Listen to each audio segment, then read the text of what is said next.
So hello guys, કેમ છો? I hope તમે મજામાં હશો. હવે આપણે 6 ડેની રશિયન મેડિકલ યુનિવર્સિટી એક સિરીઝ લઈને આવ્યા છે. તમને ખબર હશે, એની અંદર આપણે 6 નંબરની યુનિવર્સિટી પહોંચી ગયા છીએ, જેનું નામ છે કેમ્બ્રોજ સ્ટેટ યુનિવર્સિટી.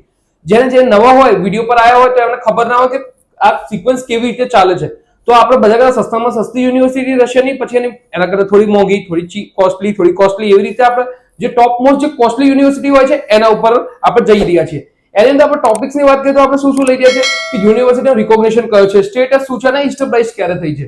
પછી વાત કરીએ એની ડિસ્ટન્સ, સિટી અને એનો ઈઝી રૂટ, આપણે કેવી રીતે ઈઝીલી સિટી રીચ પહોંચી શકીએ આપણે એ જગ્યાએ. પછી ક્લાઇમેટિક કન્ડિશન શું છે, પછી રિકોગ્નિશનની વાત કરીએ, પછી મીડિયમ ઓફ ટીચિંગ એન્ડ ઇન્ફ્રાસ્ટ્રક્ચરની વાત કરીએ છીએ. પછી 6 નંબર પર આપણે રેન્કિંગની વાત કરીએ તો આપણે એકવાર ડિસાઇડ કરી શકીએ કે આ યુનિવર્સિટી કયા પોઝિશન પર રેન્ક કરે છે, તો આપણા માટે આ સુટેબલ છે યુનિવર્સિટી કે નથી, એના પરથી આપણને એક આઈડિયા આવી જાય. પછી વાત કરીએ એજ્યુકેશન ક્વોલિટી ત્યાંની કેવી છે એ આપણને ખબર પડે. પછી ક્લિનિકલ એક્સપોઝર, ત્યાંની આપણે પોપ્યુલેશન જોઈએ અને ત્યાંના આપણે રિજનલ હોસ્પિટલ જોઈએ, એના પરથી આપણને ખબર પડી જાય કે આપણો ક્લિનિકલ એક્સપોઝર કેવો રહેવાનો છે, એ વસ્તુ પર વાત કરીશું. પછી ઇન્ડિયન સ્ટુડન્ટ્સ ત્યાંથી કેટલા સ્ટુડન્ટ સ્ટડી કરી રહ્યા છે, કયા યરમાં સ્ટુડન્ટ છે, એના પર આપણે ચર્ચા કરીએ છીએ. પછી ત્યાંનો એફએમજી પાસિંગ રેશિયો શું છે, હોસ્ટેલ કન્ડિશન કેવી છે, મીન્સ પ્રાઇવેટ હોસ્ટેલ છે, ગવર્મેન્ટ હોસ્ટેલ છે, 2 સીટર રૂમ અવેલેબલ છે, 4 સીટર છે, કેવા ટાઈપના છે એના પર વાત કરીએ છીએ. મેસ ત્યાં અવેલેબલ છે કે સેલ્ફ કુક જ કરવું પડે છે, એ વસ્તુ પર આપણે વાત કરીએ. પછી વાત કરીએ છીએ એનું બજેટ કેટલું છે, જે મોસ્ટ ઇમ્પોર્ટન્ટ હોય છે કોઈ બી પેરેન્ટ્સ અને એમના બાળકો માટે કે કઈ યુનિવર્સિટી સિલેક્ટ કેવી રીતે કરવી. અગર કોઈનું બજેટ 20 લાખ હોય અને કઝાન ફેડરલ જેવી યુનિવર્સિટી જોતો હોય તો એ પોસિબલ જ નથી, બીકોઝ જેટલું તમે મની પે કરશો એવી રીતે તમને એવી સારી યુનિવર્સિટી મળે છે, એ આપણે જોઈશું. પછી એના આપણે વાત કરીશું, આટલા પોઈન્ટ જોઈશું એટલે આપણે એડવાન્ટેજ અને ડિસએડવાન્ટેજ ખબર પડી જશે એક યુનિવર્સિટીના, કે આ યુનિવર્સિટી એડવાન્ટેજીસ શું છે અને ડિસએડવાન્ટેજીસ શું છે. પછી આપણે લાસ્ટમાં કન્ક્લુઝન લઈશું કે આની અંદર આપણે આપણા સ્ટુડન્ટ્સને કે આપણા બાળકને એડમિશન લેવું જોઈએ કે ના લેવું જોઈએ. તો ચલિए शुरू करते हैं. તો આપણે વાત કરીશું આજ કેમ્બ્રોજ સ્ટેટ યુનિવર્સિટીની. અબાઉટ યુનિવર્સિટી, આ રશિયાની ગવર્મેન્ટ યુનિવર્સિટી છે. પછી વાત કરીએ સ્ટેટસ, તો એક સ્ટેટ યુનિવર્સિટી છે, જે તમને નામથી જ ખબર પડે છે કે આ એક સ્ટેટ યુનિવર્સિટી છે. પછી આપણે આના ઇસ્ટેબ્લિશમેન્ટની વાત કરીએ તો ઇસ્ટેબ્લિશમેન્ટ આનું ડબ્લ્યુડોમ્સ ની અંદર 2022 માં થયેલું છે, મીન્સ હમણાં જ થયેલું છે, મીન્સ 3 થી 4 યર ઓલ્ડ યુનિવર્સિટી છે, તમે આ માનીને ચાલી શકો છો. પછી હવે આપણે વાત કરીએ સિટીની, તો સિટી કેમ્બ્રોજ સિટીમાં જ લોકેટેડ છે, ત્યાંના કુસબાસ રિજનમાં. આ પોઈન્ટ આપણે નોટ કરીશું. કુસબાસ રિજનની આ મોટામાં મોટી યુનિવર્સિટી છે. કુસબાસ રિજનમાં 2 યુનિવર્સિટી છે, કન્ફ્યુઝ ન થતા. એક કેમ્બ્રોજ સ્ટેટ યુનિવર્સિટી છે અને એક છે કેમ્બ્રોજ સ્ટેટ મેડિકલ યુનિવર્સિટી. આ બંનેમાં તમે કન્ફ્યુઝ થતા નહીં. પછી વાત કરીશું આપણે એના ડિસ્ટન્સની અને ઈઝી રૂટની. અગર આપણે ડિસ્ટન્સની વાત કરીએ તો મોસ્કોથી તમારું અરાઉન્ડ 3500 કિલોમીટર દૂર છે આ યુનિવર્સિટી. હવે તમે મનમાં વિચાર આવતો હશે કે સર આટલી દૂર યુનિવર્સિટી, તો સ્ટુડન્ટ કેવી રીતે ત્યાં પહોંચશે? તો હવે આપણે ઈઝી એક્સેસિબલ રૂટની વાત કરીએ. ઈઝી રૂટની વાત કરીએ તો દિલ્હીથી મોસ્કો જઈ શકો અને મોસ્કોથી ડાયરેક્ટ કેમ્બ્રો, આ એક છે. પછી વાત કરીએ છીએ દિલ્હીથી નોવોસિબિર્સ્ક થી કેમ્બ્રો, તમે બાય બસ જઈ શકો છો, બાય ટ્રેન જઈ શકો છો અને ફ્લાઇટ પણ લઈ શકો છો. હવે તમે ઈઝી રૂટની વાત કરો તો આ જે તમારો જે રૂટ છે દિલ્હીથી મોસ્કો અરાઉન્ડ 4000 કિલોમીટર, પછી ત્યાંથી 3500, તો 8000 કિલોમીટર તમારે ટ્રાવેલ કરવું પડે છે. અરાઉન્ડ તમારે 24 અવર્સ થઈ જ જાય છે આ યુનિવર્સિટી પહોંચતા. અગર તમે મોસ્કો થી જાઓ છો અને એ જ વસ્તુ તમે નોવોસિબિર્સ્ક થી જાઓ તો દિલ્હીથી નોવોસિબિર્સ્ક તમે અરાઉન્ડ 4 થી 5 અવર્સમાં પહોંચી જાઓ છો. અને નોવોસિબિર્સ્ક થી તમે બાય બસ જાઓ, ટ્રેન જાઓ, તો એના પર ડિપેન્ડ કરે છે ટાઈમ. મીન્સ તમે 10 અવર્સની અંદર મેક્સિમમ તો કેમ્બ્રો રીચ થઈ જાઓ છો. તો આનો ઈઝી એક્સેસિબલ રૂટ થઈ ગયો. પછી હવે આપણે વાત કરીએ ક્લાઇમેટિક કન્ડિશનની. તમને ખબર જ હશે કેમ્બ્રો કુસબાસ રિજનમાં આવે છે અને સાઇબિરિયન રિજનમાં ફોલ થાય છે, મીન્સ થોડી ઠંડી અહીંયા as compare to other region થોડી વધારે પડે છે. હવે વાત કરીએ આપણે ટેમ્પરેચરની, તો ક્લાઇમેટિક કન્ડિશનની વાત કરો વિન્ટર્સની અંદર, મીન્સ જાન્યુઆરી, ફરવરી, માર્ચ, એપ્રિલ, આપણે જે કહીએ છીએ પીક વિન્ટર્સ જ્યારે સ્ટાર્ટ થાય છે એની અંદર -30 થી લઈને -35 સુધી જાય છે. અને સમર્સ ની વાત કરીએ તો પ્લીઝન્ટ હોય છે, +15 થી +25 ડિગ્રી સુધી જાય છે. હવે આની અંદર વાત કરીએ આપણે, આની થઈ ગઈ ક્લાઇમેટિક કન્ડિશનની વાત. પછી હવે વાત કરીએ રિકોગ્નિશન કયા કયા છે.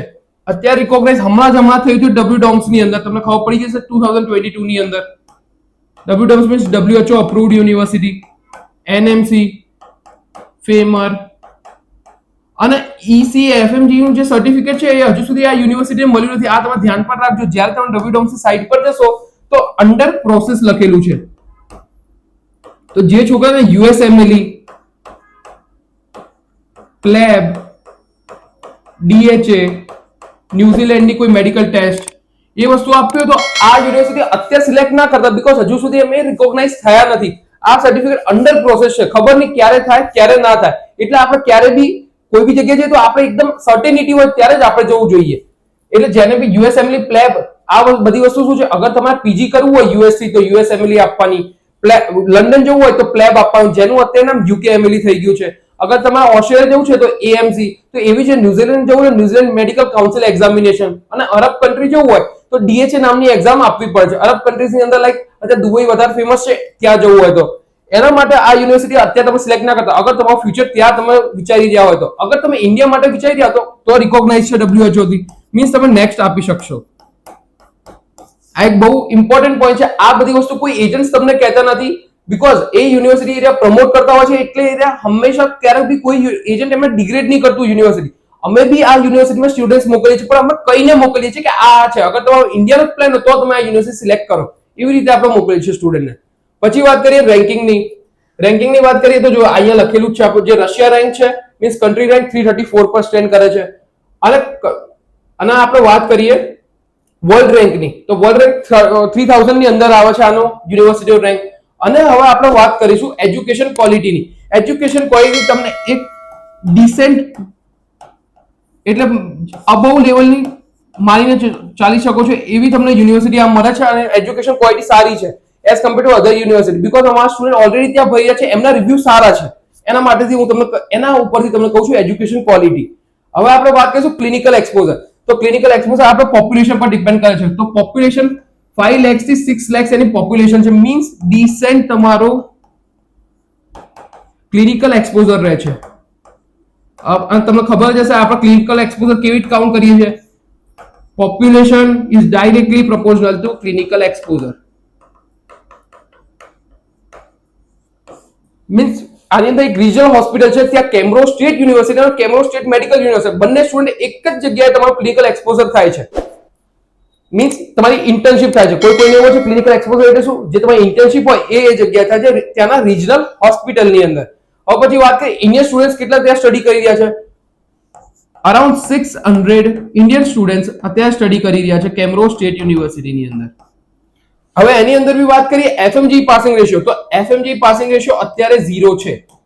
આ વસ્તુ તમે ધ્યાનમાં રાખજો. ક્યારે તમે કેમ્બ્રો સ્ટેટ યુનિવર્સિટી સિલેક્ટ કરતા હોય તો એનો પાસિંગ રેશિયો 0 છે. કોઈ એજન્ટ જૂઠું બોલે છે, શું કેમ્બ્રો સ્ટેટ મેડિકલનો પાસિંગ રેશિયો કહી દે છે, જેનો પાસિંગ રેશિયો 40% છે. તો તમે એમાં ગુમરાહ ના થતા કે કેમ્બ્રો સ્ટેટના નામે તમે કેમ્બ્રો મેડિકલના નામે કેમ્બ્રો સ્ટેટમાં મોકલી દે. તો આ વસ્તુનું ધ્યાન રાખજો કે Kemerovo state university FMG passing ratio 0% છે.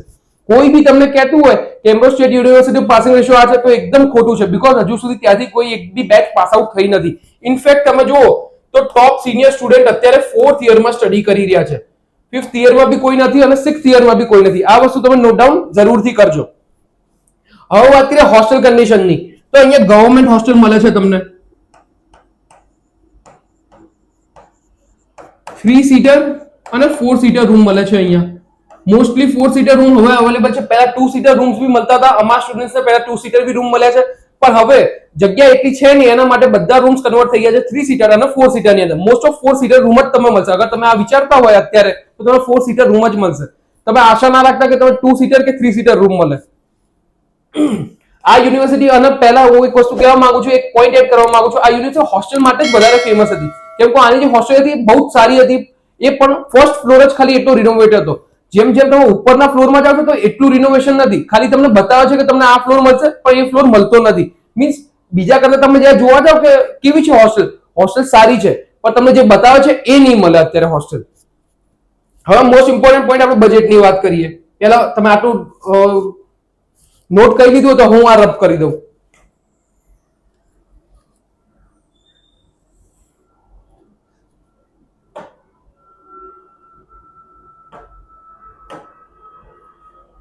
તો હવે વાત કરીએ બજેટની.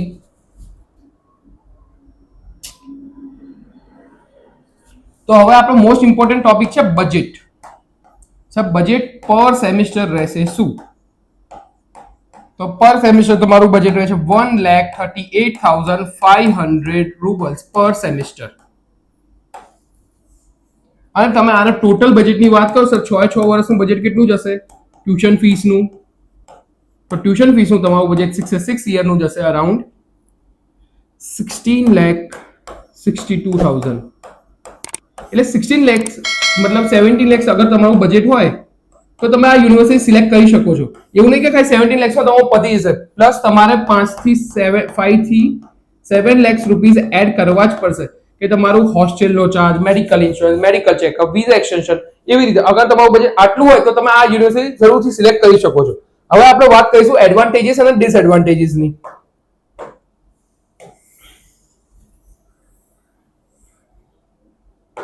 તમને ખબર જ હશે કે આપણે એડવાન્ટેજ અને ડિસએડવાન્ટેજ કેવી રીતે કાઉન્ટ કરીએ છીએ. આપણે હરેક પોઈન્ટને એક એક ટિક આપીએ છીએ. અગર આપણને ના ગમે તો આપણે એને ક્રોસ કરી દઈએ છીએ. અબાઉટ યુનિવર્સિટી, સ્ટેટ યુનિવર્સિટી છે. ઇસ્ટેબ્લિશમેન્ટમાં હું એને સ્ટેટસની બી સારું છે. ઇસ્ટેબ્લિશમેન્ટમાં આપણે એને ક્રોસ આપીશું કેમ કે અત્યારે હમણાં જ રિકોગ્નાઇઝ થયું છે WHO ની અંદર 2022 ની અંદર. એના માટે આપણે એને ક્રોસ માર્ક્સ આપીએ છીએ. પછી વાત કરીએ સિટી ડિસ્ટન્સ, આ આપણે પ્લસ પોઈન્ટ આપીએ કે વધારે દૂર જવું પડતું નથી. નોવોસિબિર્સ્ક એરપોર્ટ છે એનાથી 300 કિલોમીટર્સમાં તમે યુનિવર્સિટી રીચ થઈ જાવ છો, તો આપણે એને પોઈન્ટ આપીશું. ક્લાઇમેટિક કન્ડિશન મોડરેટ છે, તમે આને ક્રોસ કરી શકો છો બીકોઝ આ સાઇબેરિયન રિજનમાં પડે છે, પણ આ બજેટના પ્રમાણે જો તો તમે એક બે વસ્તુ નેગ્લેક્ટ કરી શકો છો. રિકોગ્નિશન આપણે એને બી અત્યારે ક્રોસ આપીશું બીકોઝ હજુ ECFMG સર્ટિફાઈડ થઈ નથી, હજુ એ અંડર પ્રોસેસ છે. એના માટે મીડિયમ ઓફ ટીચિંગ ઇંગ્લિશમાં સ્ટડી કરાવે છે 6 વર્ષ, આપણે પ્લસ માર્ક આપીશું. રેન્કિંગની વાત કરીએ તો ટિક માર્ક. કેમ હું રેન્કિંગને ટિક માર્ક આપું છું કે સર તમે કહેશો કે 3000 એનો રેન્કિંગ છે, તમે કેમ ટિક માર્ક આપો છો? બીકોઝ હરેક જગ્યાએ અલગ અલગ રેન્કિંગ આપેલા છે. આ તો મેં ખાલી એક બધું શું કહેવાય એનો એવરેજ લીધો છે. કોઈ જગ્યાએ 4000 રેન્ક છે, કોઈ જગ્યાએ 2000 રેન્ક છે, તો પછી મેં વચ્ચેનો રેન્ક લીધેલો છે. અને રેન્ક ક્યારે બી ડિસાઈડ નથી કરતી યુનિવર્સિટી કેવી છે. એના માટે એજ્યુકેશન ક્વોલિટી સારી મળી રહી છે. અત્યારે જે સ્ટુડન્ટના રિવ્યુ આવી રહ્યા છે એના ઉપર તમને કહું છું. ક્લિનિકલ એક્સપોઝર ગુડ છે કેમ કે સિટી કુસબાસ ઘણી મોટી છે અને એના રિજનલ હોસ્પિટલની અંદર ઘણા બધા પેશન્ટો હોય છે. એના માટે આપણે ટિક માર્ક આપીએ છીએ. ઇન્ડિયન સ્ટુડન્ટ્સ અત્યારે 600 ભણી રહ્યા, 600 સ્ટુડન્ટ સ્ટડી કરી રહ્યા છે, એના માટે અત્યારે કટ માર્ક્સ આપીશ બીકોઝ એટલા બધા સ્ટુડન્ટ્સ નથી કે તમે આને સિલેક્ટ કરી શકો, તો આપણે એને ટિક માર્ક આપી શકીએ, એટલે એને મેં ક્રોસ આપ્યું છે.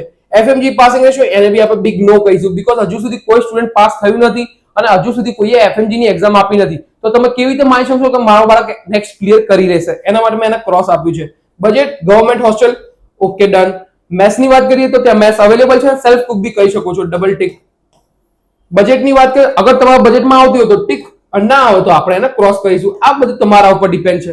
હવે આપણે ડિસએડવાન્ટેજની વાત કરીએ તો મને ખાલી 2 થી 3 ડિસએડવાન્ટેજ દેખાય છે. First of all ECFMG certified નથી. અગર તમારે ખાલી ઇન્ડિયાની એક્ઝામ આપવી હોય નેક્સ્ટ તો તમે બેફિકર જઈ શકો છો, અને કદાચ એવું હોય તમે જાઓ પછી બી રિકોગ્નાઇઝ થઈ શકે છે, પણ આપણે રિસ્ક ના લેવું જોઈએ મારા હિસાબથી. પછી વાત કરીએ રેન્કિંગ, એ બી સારી છે. પછી વાત કે FMG પાસિંગ રેશિયો, એટલે મેં ખાલી મને 2 થી 4 હજી ક્રોસ દેખાય છે, એ જ મારા ડિસએડવાન્ટેજીસ છે. હવે કન્ક્લુઝનની વાત કરીએ કે આ યુનિવર્સિટી સિલેક્ટ કરવી જોઈએ કે નહીં. જે બિગ ક્વેશ્ચન હોય છે બધા પેરેન્ટ્સ અને ટીચર્સના અંદર કે પછી સ્ટુડન્ટ્સના અંદર કે સર આ યુનિવર્સિટી સિલેક્ટ કરાય કે ના કરાય આ બજેટની અંદર. આ યુનિવર્સિટી તમે સિલેક્ટ કરી શકો છો, પણ આના કરતા બી સારા ઓપ્શન છે, બીજા બેસ્ટ ઓપ્શન હજુ અવેલેબલ છે.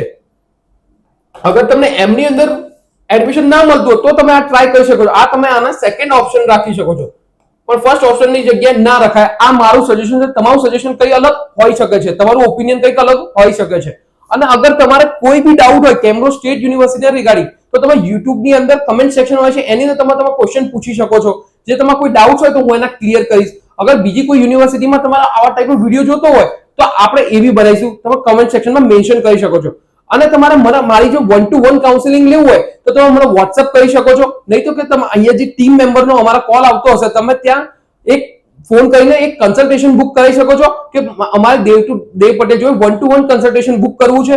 શું કરવું છે તો એમને 5 થી 10 ક્વેશ્ચન પૂછશે, એની અંદર તમારે ફોર્મ ફિલ કરવાનું હશે. પછી તમને 1 થી 2 દિવસની અંદર તમારા મારી ટીમ તમે રિવર્ટ બેક કરશે. આના આપણે 1-to-1 મીટિંગ સેટ કરીશું કે તમારા માટે કઈ યુનિવર્સિટી સારી છે. તો અગર તમારે આવી રીતે 1-to-1 પર્સનલ કાઉન્સેલિંગ જોતું હોય તો અત્યારે જ કોન્ટેક્ટ કરો, મારી કન્સલ્ટેશન બુક કરો. અને તમે નેક્સ્ટ વિડીયો હો તો આપણો આવવાનો છે 6 નંબરનો થઈ ગયો છે, હવે 7 નંબરનો નવો વિડીયો આવવાનો છે. તો એના માટે અત્યારે જ ચેનલને સબસ્ક્રાઇબ કરી દેજો, તમારા પેરેન્ટ્સ અને ફેમિલીમાં આ વિડીયો શેર કરી દેજો. તો થેન્ક યુ. તબ તક કે સ્ટે સેફ, સ્ટે હેલ્ધી.